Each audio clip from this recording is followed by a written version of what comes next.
রাষ্ট্রপতি নির্বাচনের তফসিলের বিষয়ে আগামীকাল সংসদ ভবনে সকাল 11টায় ভারপ্রাপ্ত স্পিকারের সঙ্গে দেখা করবেন প্রধান নির্বাচন কমিশনার এএমএম নাসিরুদ্দিন।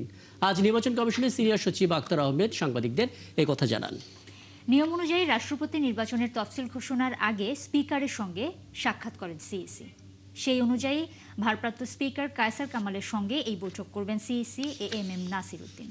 রাষ্ট্রপতির পদ শূন্য হওয়ার 90 দিনের মধ্যে নতুন রাষ্ট্রপতি নির্বাচনের সাংবিধানিক বাধ্যবাধকতা রয়েছে। এর আগে গত শুক্রবার গুরুতর অসুস্থতার কারণ দেখিয়ে পদত্যাগ করেন 22তম রাষ্ট্রপতি মোহাম্মদ শাহাবুদ্দিন। সংবিধান অনুযায়ী স্পিকার হাফিজউদ্দিন আহমদ ভারপ্রাপ্ত রাষ্ট্রপতির দায়িত্ব পালন করছেন। আগামীকাল সকাল 11টার সময় নির্বাচন কমিশন মহামান্য রাষ্ট্রপতির নির্বাচনের বিষয়ে আলোচনা করার জন্যে মাননীয় স্পিকার মহোদয়ের সাথে সাক্ষাৎ করবেন। এটাই হচ্ছে আমার কাছে এখন পর্যন্ত খবর। কালকে আলোচনার পরে যদি কোনো কিছু আবার আপনাদেরকে জানাতে হয় আমি জানিয়ে দেব।